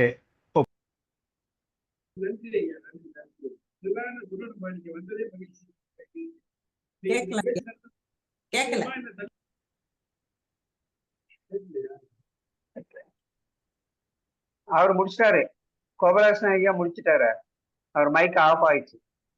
இதை சொல்ற ஒண்ணும் இல்லை, அதான் மன்னிப்பு கேட்டுக்கொள்கிறேன், என்னை மன்னித்து பொறுத்தருள்க என்று கேட்டுக்கிட்டு இனிமேல் தூங்க மாட்டேன் என்ற ஒரு உறுதிமொழியை தருகிறேன். ஐயா ஐயா நாங்கெல்லாம் இயேசு பரம்பரை கிடையாது மன்னிப்பதற்கு. நாங்கெல்லாம் வெட்டு 1 துண்டு 2 தான். ஐயா, நான் உங்கள்ட்ட ஒண்ணு வேண்டிக் கொள்கிறேன். நீங்க வராட்டி பரவாயில்ல, தூங்காம இருக்காதீங்கன்னு. தூக்கம்ங்கிறது ரொம்ப முக்கியம். நல்லது. ஒரு கூட்டத்துக்கு மிக போயிட்டு சிறப்பு. வந்தேன் பாருங்க. கூட்டத்துக்கு போயிட்டு வந்தேன் பாருங்க. காலையில இருந்து சாதாரணமா மத்தியானமா ஒரு காலையில 1 மணி நேரம் தூங்குவேன். இந்த கூட்டத்துக்கு போனதுல தூங்கவே இல்லை. காலையில 9 மணிக்கு போயிட்டேன். மாலையில 5 மணிக்கு 4:30 மணிக்கு வீட்டுக்கு வந்தேன். அப்போ வந்துட்டு தினையும் காப்பியெல்லாம் குடிச்சிட்டு படுத்தேன். நல்லதுங்கய்யா, நல்லது. அடுத்து நல்லது. சரி. அம்மா ரொம்ப சிறப்பு. பானுமதி அம்மா ரொம்ப அழகா அப்படி சுவிட்சை தொட்டோன்னா லைட் எறிகிற மாதிரி மிக அழகாக எல்லா அருமையான கருத்துக்களை எல்லாம் அற்புதமா சொன்னாங்க. நிறைய சிந்தனைக்குரிய பல்வேறு செய்திகளை சொல்லியிருக்கிறார்கள். அதாவது அந்த சைவ இலக்கியங்கள் நிறைய தோன்றியதுனால அன்றைக்கு வைணவ இலக்கியம் ஒன்று தோன்ற வேண்டிய தேவை இருந்தது அப்படின்னு சொன்னாங்க. ரெண்டாவது வால்மீகி ராமாயணத்தில் எப்படி வால்மீகி ஒரு வேடராக இருந்து எப்படி எழுதினார், அந்த கதை அற்புதமான ஒரு செய்தி, புதிய செய்தி. அப்புறம் அதாவது பணத்தை பங்கு போட்டுக் கொள்ளுகிற உறவுகள் பாவத்தை பங்கு போட்டுக் கொள்வது, அது ஒரு நல்ல செய்தி. அதே மாதிரி பழைய தாத்தாவினுடைய சொத்தை அனுபவிக்கிற மனிதர்கள் தாத்தாவை தூக்கி போட்டு விடுகிற மாதிரி ரொம்ப சிறப்பாக அவர்களுக்கே உள்ள முறையில் சொன்னார்கள். அதான் இந்த நிகழ்ச்சியுடைய சிறப்பு. அவர்களுக்கு ரொம்ப நன்றிமா. அதாவது கதைகள் தான், அதாவது நம்ம சுற்றிலும் உயிர்கள் தான் இருக்கிறாங்க, மனிதர்கள் இருக்கிறார்கள், உயிர்கள் இருக்கின்றன, வாழ்க்கை இருக்கிறது. அத்தனையும் ஒவ்வொரு நிகழ்ச்சியும் ஒவ்வொரு நாளும் கதைகள் தான்.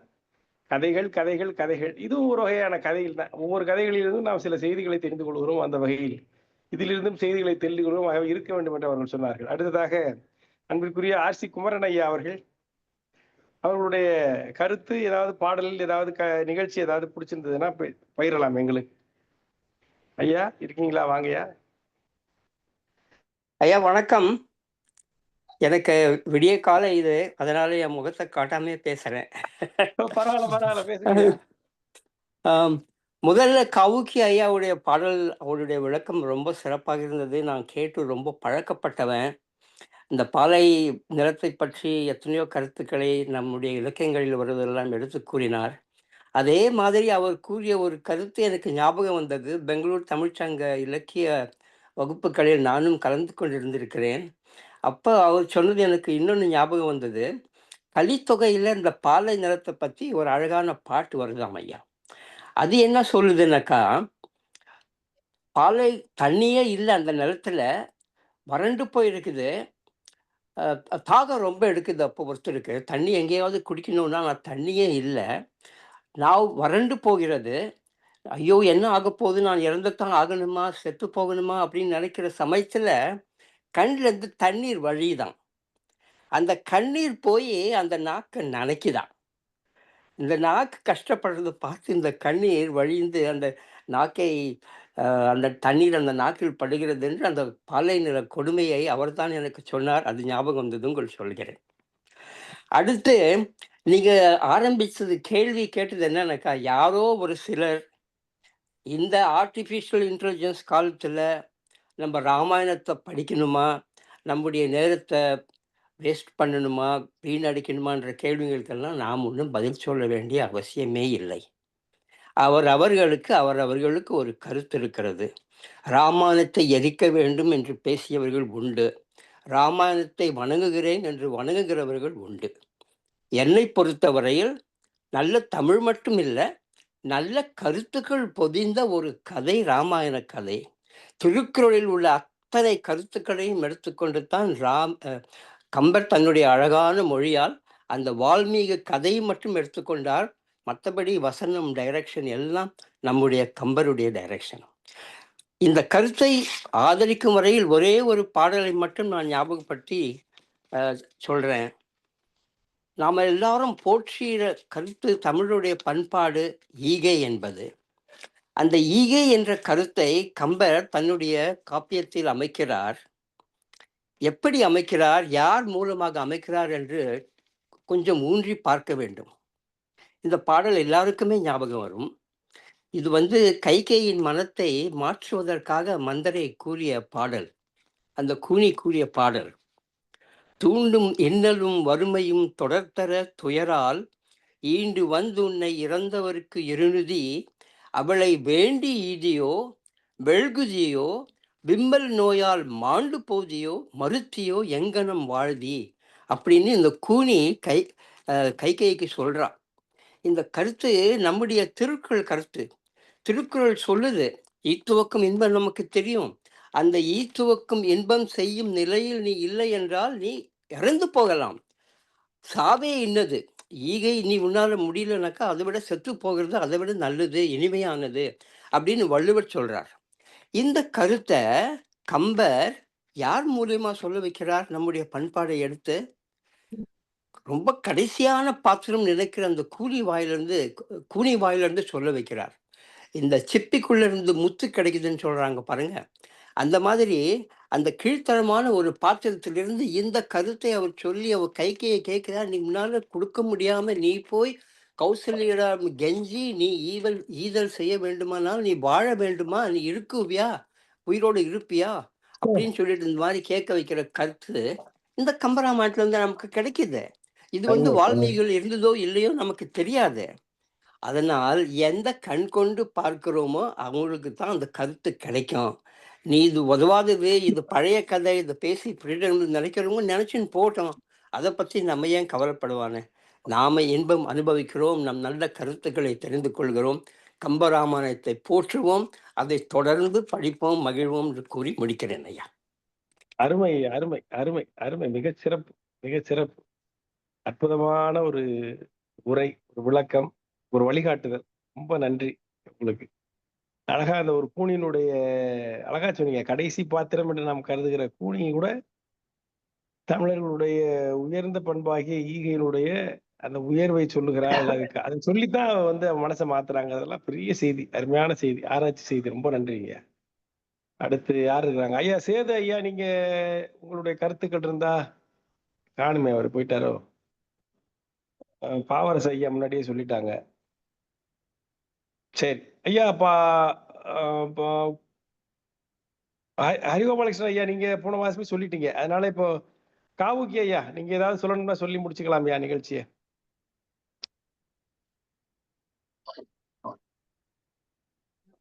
எல்லாரும் அனைவருக்கும் வணக்கம். சென்ற முறையும் சில கருத்துக்களை குறிப்பிட்டேன்.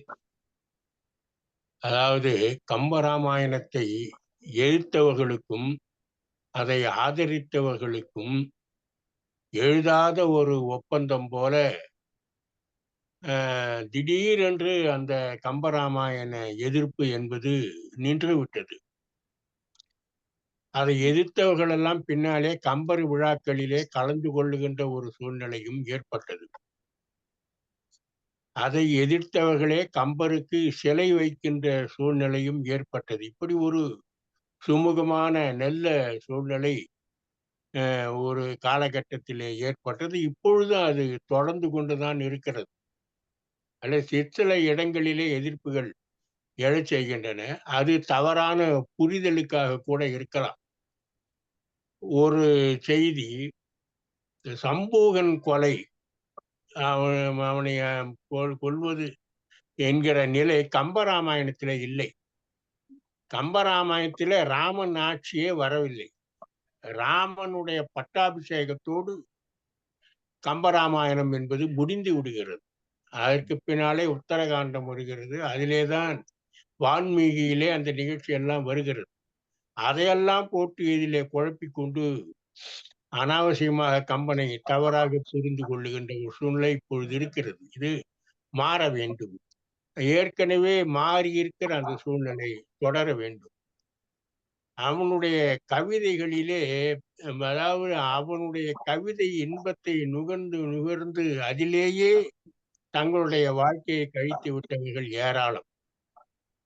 பல தீவிரவாதிகளாக இருந்தவர்கள் எல்லாம் பின்னாலே மாறி கம்பனுடைய கவிதைக்கு அடிமையாகி கம்பர் விழாக்களிலே மிகப்பெரிய அளவிலே பங்கேற்று பெரிய பெரிய சாதனைகளை எல்லாம் புரிந்ததையெல்லாம் அவர்கள் பல நூல்களின் மூலம் வெளிப்படுத்தி எடுக்கிற நாம் பார்க்கிறோம். அதெல்லாம் கம்பனுடைய ஆளுமைக்கு மிகச்சிறந்த சான்றாக திகழ்ந்து கொண்டிருக்கிறது. இப்பொழுது கூட இந்த நிமிடம் இப்பொழுது நடந்து கொண்டிருக்கின்ற சில அமைப்புகளை, வெள்ளி இலக்கிய மேடை, தும்பி இலக்கிய அமைப்பு, இலக்கிய தேன் சாரல் போன்ற அமைப்புகள் எல்லாம் இன்றும் கூட கம்பனை போற்றி புகழுகின்ற நிகழ்ச்சிகள் நடந்து கொண்டிருக்கிற ஒரு தன்மையை பார்க்கிறோம். சென்னையிலும் இப்பொழுதும் கம்பன் விழாக்களுக்கு போவது என்பதே தேர் திருவிழாவுக்கும் கோயில் வேண்டுதலுக்கு போவது போலவும் போகிற ஒரு சூழ்நிலை இன்றைக்கும் சென்னையில இருந்து கொண்டு இருக்கிறது. அது கம்பன் விழா எப்படி இருந்தாலும் சரி, கூட்டம் வந்து கூடிவிடும். கம்பனுடைய பெயராலே விழா நடக்கிறது என்று சொன்னால் சென்னையிலே அதற்கென தனி கூட்டம் கூடிவிடும். அந்த அளவுக்கு கம்பன் விழாக்கள் மிகப்பெரிய வெற்றியை பெற்றிருக்கிற சூழ்நிலையெல்லாம் நாம் பார்க்கிறோம். ஒரு கட்டத்திலே அனாவசியமான ஜோக்குகளை அடித்து கொண்டு இருந்த நிலையெல்லாம் இப்பொழுது மாறிவிட்டது. மாறி மிக தரமான முறையிலே கம்பர் விழாக்கள் நடந்து கொண்டிருக்கின்றன. அதிலே இளைஞர்கள் அதிகமாக பங்கேற்று பல நல்ல செய்திகளை சொல்லுகின்ற சூழ்நிலையெல்லாம் கம்பர் விழாக்களிலே நடந்து கொண்டு வருகின்றன. அந்த வகையிலே கம்பனுக்கு புகழ் என்பது என்றென்றைக்கும் மறையாத ஒன்றாக, அது தொடர் கதையாக இன்றைக்கும் திகழ்ந்து கொண்டே இருக்கிற ஒரு தன்மையை நாம் பார்க்கிறோம். ஒவ்வொரு மாவட்டத்திலும் அதற்கென்று கம்பனுக்கென்று விழா நடக்கின்ற சூழ்நிலை இன்றைக்கும் இருந்து கொண்டுதான் இருக்கிறது. அது காரைக்குடி கம்பன், காரைக்குடி ஒரு சாவண்ணா கணேசன் அவருடைய காலத்திலிருந்து அது தொடர்ந்து நடந்து கொண்டிருக்கிற ஒரு தன்மையை நாம் பார்க்கிறோம். ஓலை எரியும் கால் எரியும் உள்வீட்டில் வைத்தினிதம் காலை மாலை ஊதுகவி கனலில் வெந்து கரிந்திடுமா என்று கேட்டார் கவிமணி தேசிய விநாயகம் பிள்ளை. கம்பன் கவியின் களி அமுதம் உண்டிடமால் அம்புவியில் இங்கு அவதாரம் செய்தான்னு குழந்தைக்கு தாலாட்டு பாடும்போது அந்த குழந்தை திருமாலே அவதாரமா அந்த குழந்தையா பிறந்திருக்காராம். எதுக்குன்னு சொன்னா கம்பன் கவிதையை ரசிக்க வேண்டும் என்பதற்காக திருமாலே இந்த குழந்தையா பிறந்திருக்காரோ அப்படின்னு தாராட்டுல பாடுறார் கவிமணி தேசிய விநாயகம் பிள்ளை. அந்த அளவுக்கு கம்பனுடைய உணர்வு, அவனுடைய பாடல்களின் தன்மையெல்லாம் தமிழகத்திலே ஊன்றி போய்விட்ட ஒரு நிலையை பார்க்கும். அதை எதிர்ப்பதற்கு காரணம் சொன்னார்கள். அப்பொழுது கம்பன் தான் ராமனை கடவுளாக்கினான் என்றெல்லாம் கூறப்பட்டது. அதற்கெல்லாம் அப்பொழுதே பதிலெல்லாம் அழித்து விட்டார்கள். எழும்போதுதான் அதுக்கெல்லாம் முன்னோடி என்பது போலெல்லாம் சொன்னார்கள். காதலி தாதை ஏவலின் மாதுடன் தூங்கி காதலி இழந்து கடுந்துயர் உழந்தோன் வேத முதல்வன் பயந்தோன் என்பது நீ அறிந்திலையோ நெடுமொழி அன்றோ என்று சொல்லும் போது, வேத முதல்வன் பயந்தவன் யார்? வேத முதல்வன் பிரம்மன். பிரம்மனை பயந்தவன் யார்? திருமால். அந்த திருமால் தான் ராவனாக இவ்வளவு கஷ்டப்பட்டான் என்பது உனக்கு தெரியாதா? நெடுங்கதை என்றோம். இது இன்னைக்கு நேற்று தெரிஞ்ச கதையா? நீண்ட காலமாக தமிழகத்தில் உலவுகிற கதை அல்லவா என்று சொல்லி கவுந்தி அடிகள், சமணத்துறை கவுந்தி அடிகள் மூலமாக இளங்கோ வெளிப்படுத்துகிற ஒரு தன்மையை நாம் பார்க்கிறோம். அப்பொழுதே ராமன் ஒரு கடவுள் நிலையிலே இருந்து விட்டான் என்பதனை அது காட்டுகிறது. மூவுலகும் ஈரடியால் முறை தரம்பா வகைமுடிய தாவியசே வடிசேப்ப தம்பியோடும் காண்போந்து சோவரனும் போர்மடிய தொல்லிலங்கை கட்டழித்த சேவகன் சீர் கேளாத செவியென்ன செவ்வியே, திருமால் சீர் கேளாத செவியென்ன செவ்வியே என்று அன்றைக்கே இளங்கோவடிகள் ராமனை ஒரு கடவுளாக மாற்றி இருக்கிற ஒரு தன்மை பார்க்க. அதுக்கு பின்னாலே கம்பன் ராமனை சிற்சில இடங்களிலே ஒரு கடவுளாக காட்டுகிற தன்மையை பார்க்கிறோம். ஏன்னா 2 அவதாரங்கள்ல ராம அவதாரம், கிருஷ்ண அவதாரம். கிருஷ்ண அவதாரம் தான் அதிகமா தன்னை கடவுளாக காட்டிக்கொண்ட அவதாரம். ஆனால் ராம அவதாரம் கிருஷ்ண அவதாரத்துக்கு அளவுக்கு தன்னை கடவுளாக காட்டிக்கொள்ளவில்லை. எப்பொழுதாவது தான் அது அந்த கடவுளா மாதிரி அந்த சக்தியை காட்டிக்கொண்டதை தவிர, மற்றபடி அது மனிதனாகவே வாழ்ந்து முடிகின்ற ஒரு தன்மை தான் கம்பராமாயணத்தில் நாம் பார்க்கிறோம். இதுல என்ன செய்தின்னா, கம்பன் அவன் சொல்ல வந்த பாத்திரங்கள் ஒண்ணு கூட தோடப்பட விடலை. இன்னும் சொல்ல போனா இது ராமாயணமா ராவணாயணமா அப்படின்னு சொல்லக்கூடிய அளவுக்கு ராவணனை பற்றி கம்பன் மிக மிக உயர்த்தி உணர்ச்சிகரமான பாடல்களை எல்லாம் பாடுறான். அவன் இந்திரஜித்து சொல்றான் ஒரு கட்டத்துல, அப்பா இது போர் ஜெயிக்கிற மாதிரி இல்ல, அதனால நம்ம சீதையை விட்டு விட்டு ராமனோடு லட்சுமணனோடு சமரசமாக போய் விடலாம் என்று சொல்லும்போது அவன் பொங்கி எழுந்து ராவணன் சொல்றான், என்ன சொல்றான், முன்னையோர் சென்றோரெல்லாம் இப்பகை முடிப்பெறண்டும் பெண்ணையோர் நின்றோரெல்லாம் பெயர் வேறும் உன்னை நீ அவரை தருதி என்று உணர்ந்தும் என்றால் என்னையே நோக்கியான் நெம்பகை தேடிக்கொண்டேன் என்று ஈர உரை பகருகிற இடமெல்லாம் அந்த ராவணனை பற்றிய செய்திகள்லாம் அனுபவம் நம்முடைய மெய் சிலிர்க்கும். அந்த அளவுக்கு ராவணன் ஒரு சிறந்த நிலையில என்ன அவங்ககிட்ட இருக்கிற ஒரே ஒரு குறையத்தான் கம்பன் கண்டான், மாட்டான் மனைவி மேல் ஆசைப்பட்டு சீதையை தூக்கி கொண்டு வந்தது என்பதை தவிர யாருமே அவன் மீது பெரிய குறையாக எதையும் சொல்ல முடியாத ஒரு சூழ்நிலையிலே அவனுடைய வாழ்க்கை வேதங்களை நன்றாக சிவபெருமானின் தீவிர பக்த ஞான சம்பந்த பெருமான் ராவணனை பற்றி பாட பதியமே இல்லை. அந்த அளவுக்கு ராவணனை நினைவுறுத்தி அவர் பல செய்திகள் சொல்கிறார் என்று சொல்லுகிறார். ராவணன் சைவர்கள் மத்தியிலே மிக முக்கிய இடத்தை வகிப்பவனாக திகழ்ந்து கொண்டிருக்கிறான். அந்த வகையிலே பார்க்கும்போது கூட ராவனுடைய பாத்திரம் மிக உயர்ந்த பாத்திரமாக அதுக்கு இடுக்கு நேராத வண்ணம் கம்பன் பார்த்து கொண்டார். இன்னொரு வகையில சொல்வது, கம்பனையே கூட சைவன் என்று சொல்லுபவர்களும் உண்டு. ஏன்னு கேட்டா அடிக்கடி சிவபெருமானை நினைவுபடுத்தி கம்பன் பாடுகின்ற பாடல்கள் கம்பராமாயணத்தில் ஏராளமாக இருக்கின்றன. அந்த அளவுக்கு கம்பனுடைய கவிதைகள் நம்முடைய உணர்ச்சி என்று உணர்ச்சிங்கின்ற கவிதைகள். விருத்தம் என்னும் முன்பாவிற்கு உயர் கம்பன் என்று சொன்னார்கள். அந்த விருத்த பாட்டுக்கு அதுல 100க்கு மேற்பட்ட சந்த விருத்தங்களை கம்பன் மாற்றி மாற்றி மாற்றி தந்து நம்மை வியக்க வைத்துக் கொண்டு இருக்கிறார். அந்த சந்தத்திலே மிக பெரிய சாதனை படைத்தவனாக கம்பன் இலக்கிய துறையிலே கல்வித்துறையிலே அவனுடைய பங்களிப்பு என்பது மிகப்பெரிய நிலையிலே இருக்கிற ஒரு தன்மையை பாடல அரிசி பொருத்தம் எல்லாம் பாடும்போது அப்படியே நெஞ்ச உருக்கும். அந்த சில பாடல்கள் பார்த்தோம்னா முழு ராமாயணத்தை அவன் சொல்றான்.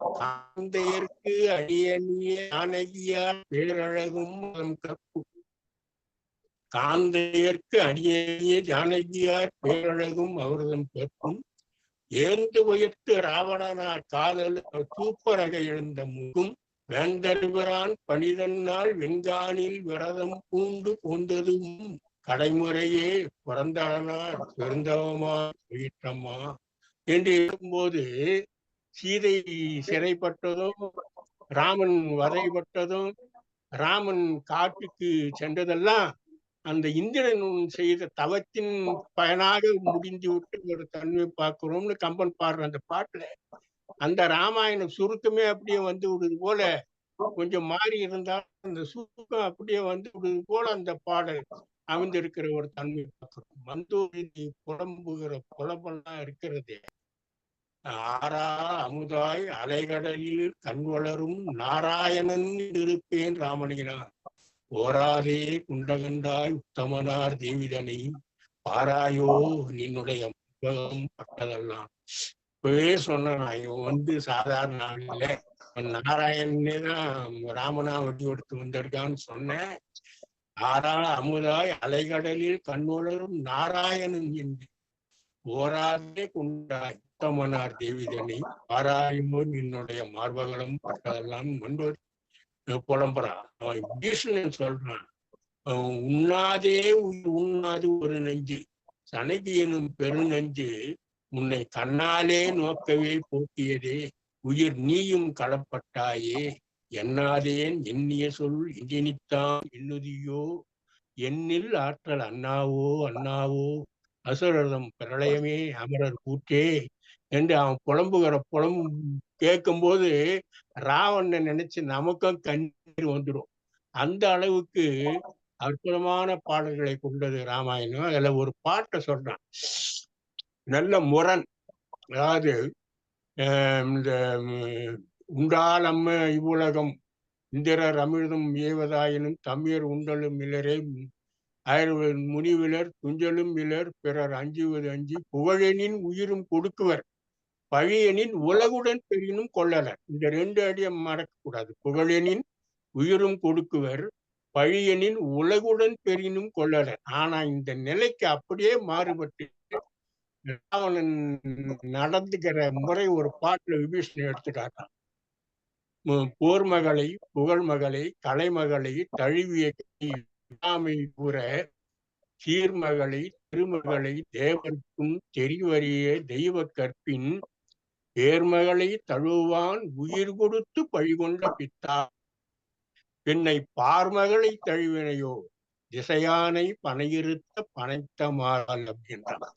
இதுல பாருங்க, உயிர் கொடுத்து பழிகொண்ட பித்த, இந்த வரி, இந்த அடி பாருங்க, இந்த நாலு உயிர் கொடுத்து பழிகொண்ட பித்தா.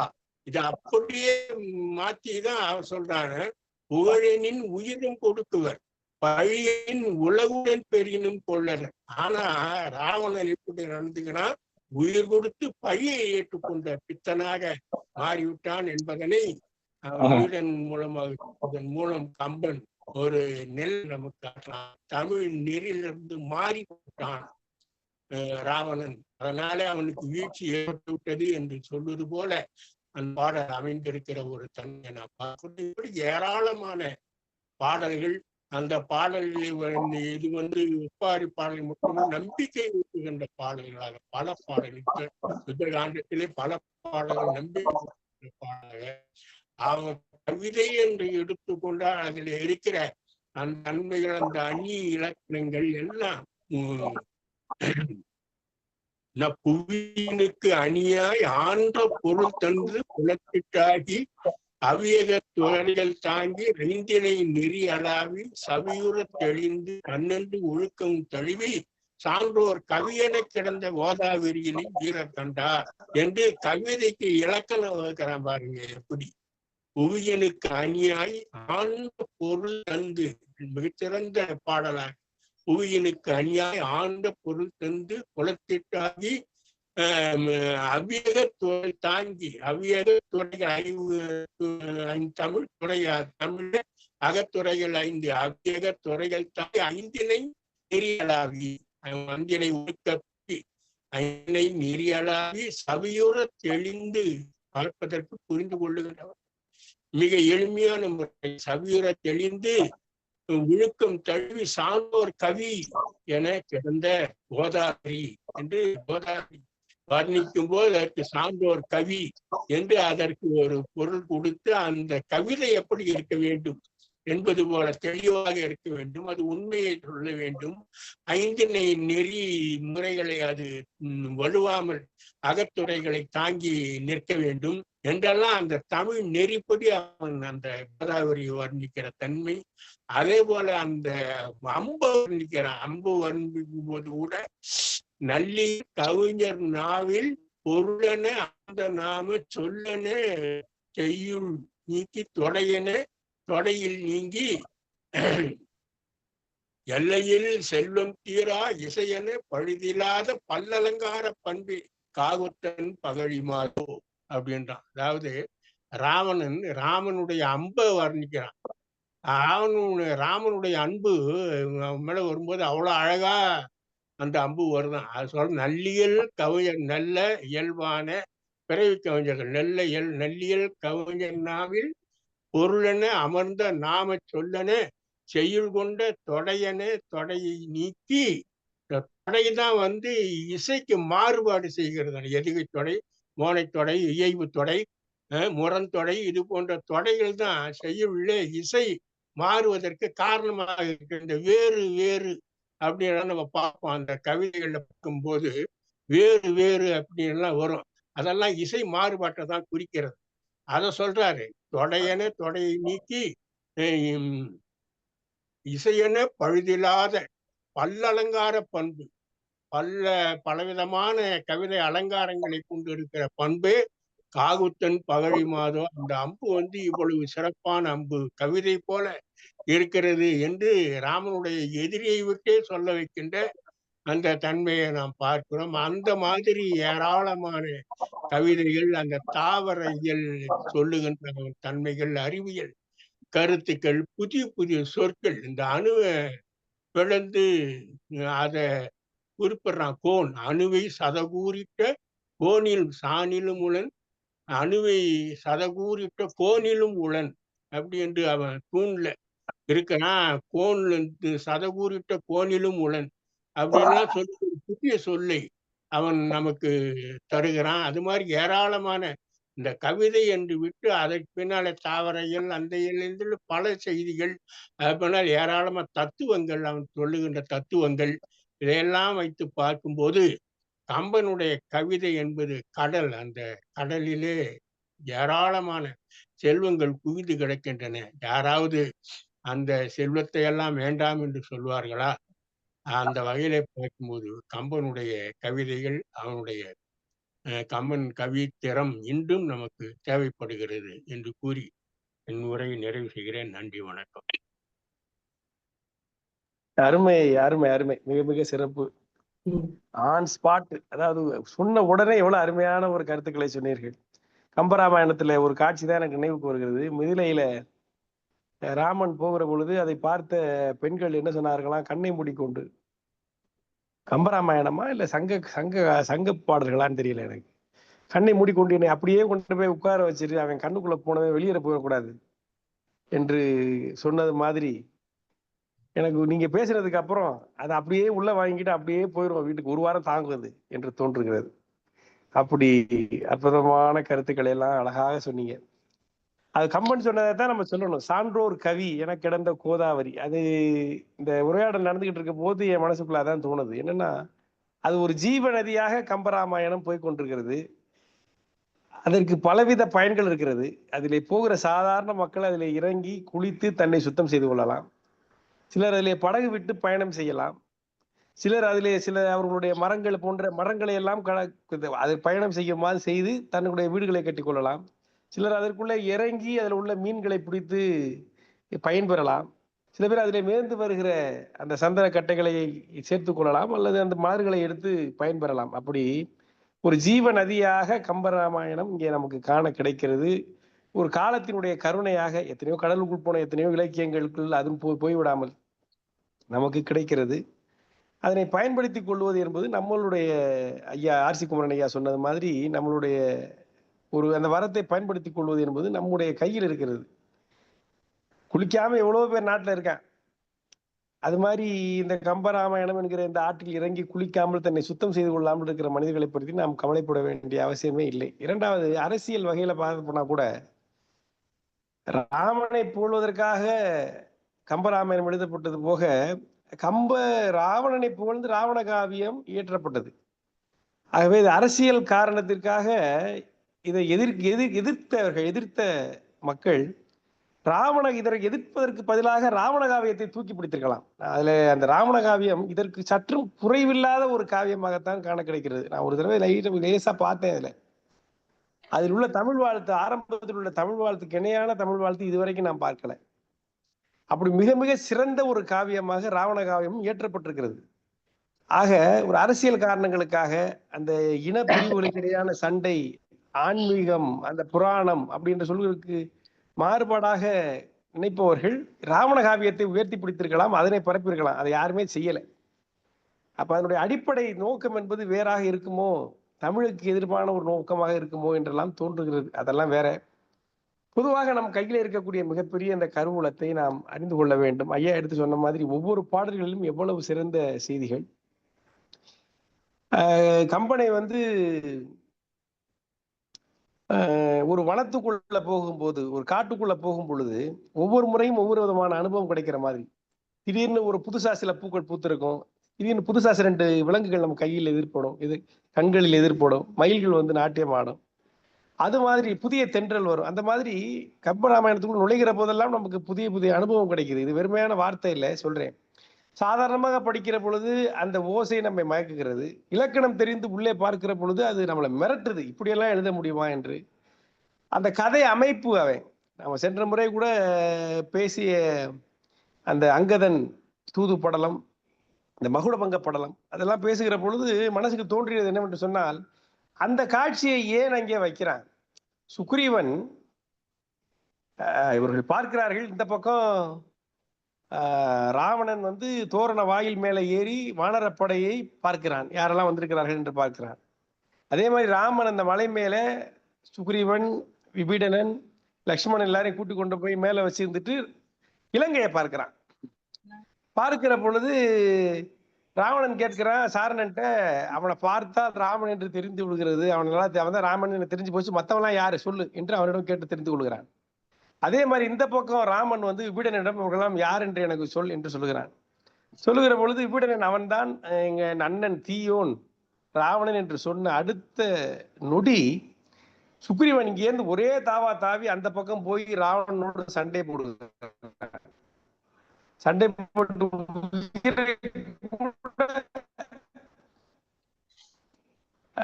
துச்சமாக நினைத்து வென்றவர் தோற்றிலர் தெரியாமல் ரெண்டு பேருமே யார் ஜெயிச்சா யார் தேவத்தான்னு தெரியாத அளவுக்கு சண்டை போட்டு அவனுடைய மணிமுடியை பிடுங்கி கொண்டு இங்கே வந்து விடுகிறான்.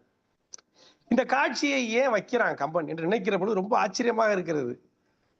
அதாவது இதற்கு முன்னால் அனுமன் போய் நேரடியாக சண்டை போட்டிருக்கிறான், சண்டை போட்டு திரும்பி வந்திருக்கிறான், அதை யாருமே பார்க்கல. ஆனால் ராவணனை இவன் நேரடியாக போய் சண்டை போடுகிற பொழுது அந்த வானரப்படை 70 வெள்ள வானரப்படை இங்கே வருகிறது. அவர்களுக்கு இந்த அரக்கர்களை பார்க்கும் போதெல்லாம் ஒரு பெரிய அச்சம், அந்த அச்சம் இவர்களை ஜெயிக்க முடியுமா என்கிற அச்சம் உள்ளுக்குள்ள இருந்திருக்கும். தன்னுடைய அரசன் இங்கே தாவி போய் அவனோட சரிசமமா சண்டை போட்டு மணிமுடையை பிடுங்கி கொண்டு வந்து விட்டான் என்கிற பொழுது அவர்களுக்கு மிகப்பெரிய தைரியம் இயற்கையாகவே வருவதற்கு ஒரு வாய்ப்பு இருக்கிறது. நமக்கும் சுக்ரீவன் மேல இருக்கக்கூடிய அந்த ஒரு மரியாதை என்பது ஒரு மலையளவு உயர்ந்து விடுகிறது. அது வரைக்கும் அனுமனைத்தான் நாம் உயரமாக இருக்கிறோம். சுக்ரீவன் என்ன அண்ணனை வந்து ராமனை வைத்தானே கொண்டான் என்ற எண்ணம் தான் நமக்கு இருக்கிறது. திடீரென்று அவனுடைய அந்த அவன் மேல் இருக்கிற மரியாதை நமக்கு ஏறி விடுகிறது. அதே சமயத்தில் அவன் வந்து தன்னை சகோதரனாக ஏற்றுக்கொண்ட அந்த ராமனுக்கு செய்ய வேண்டிய அது அவனுக்குரிய அந்த உணர்வு ஒன்றினாரு சொன்னான். அதாவது உணர்வு ஒன்றுபட்ட நட்பாம் கிழமை தரும் என்று கம்பர் சுவர் நம்ம வள்ளுவர் சொன்ன மாதிரி ஒன்றிய உணர்வோடு அவன் ராமனுக்குரிய அதே கோபத்தோடு அதே உணர்வோடு ஆனால் கோபத்தோடு அவன் பாண்டி பல்வேறு செய்திகளை நமக்கு சொல்லுவதாக அந்த நிகழ்ச்சி அமைந்திருக்கிறதை பார்த்தால் எப்படி அந்த களத்தை அமைக்கிறான் கம்பன். ஒவ்வொரு செய்தியிலும் நமக்கு கிடைப்பதற்கு நாம் அள்ளி பருகுவதற்கு அறிந்து கொள்வதற்கு பல்வேறு செய்திகள் நமக்கு இருக்கின்றன என்பதெல்லாம் பார்க்கிற பொழுது மிகுந்த ஒரு பரவசம் தருகிற ஒரு அனுபவமாகத்தான் கம்பராமாயணம் அங்கே காணப்படுகிறது.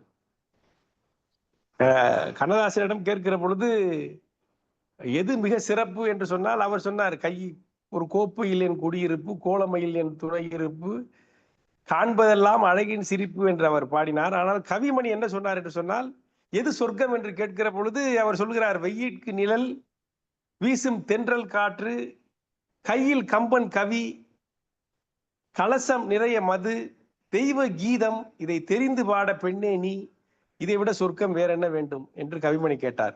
வெயிற்கேற்ற நிழல் உண்டு, வீசும் தென்றல் காற்றுண்டு, கையில் கம்பன் கவியுண்டு, கலசம் நிறைய மது உண்டு, தெய்வ கீதம் பலவுண்டு, தெரிந்து பாட நீ உண்டு, வையம் தரும் வனமின்றி வாழும் சொர்க்கம் வேறுண்டோ என்று கவிமணி கேட்டார். அப்படி அது ஒரு சொர்க்கம், அது சொர்க்க அனுபவம் தான் அந்த கம்பராமாயணம்ங்கிறது. நான் தான் எல்லாத்தையுமே சொல்லுவேன், என்னன்னா நீங்க படிச்சு பார்த்துட்டு நல்லா இருக்கான்னு சொல்லுங்க ஐயா, படிக்காமே எதுக்கே சொல்றீங்க நல்லா இருக்கா இல்லையா என்று. அந்த அளவிற்கு அதே கருத்தை தான் இங்க வந்திருக்க பெரியவர்கள் அத்தனை பேரும் எதிரொலித்தார்கள். அது ஒரு அனுபவம். அதற்குள்ள ஒரு சுற்றுலா போயிட்டு வருவது மாதிரி சென்று வருவதில் எந்த ஒரு இழப்பும் நமக்கு ஏற்பட போவதில்லை என்று சொல்லி உங்களுடைய அற்புதமான கருத்துக்களை இங்கே நாங்கள் அறிய தந்த உங்கள் அனைவருக்கும் நன்றி பாராட்டி தும்பி தமிழ் இலக்கிய அமைப்பினுடைய 169வது கூட்டத்தை நிறைவு செய்வோம். யுத்தகாண்டத்தை மறுபடியும் தள்ளி போடாமல் அடுத்த முறை நிச்சயமாக தொடர்ந்து நடத்துவோம் என்று உறுதி கூறுகிறேன். இந்த முறை பேசாததற்கு உங்களுடைய மன்னிப்பை கோரி இந்த நிகழ்ச்சி நிறைவு செய்வோம். நன்றி, வணக்கம்.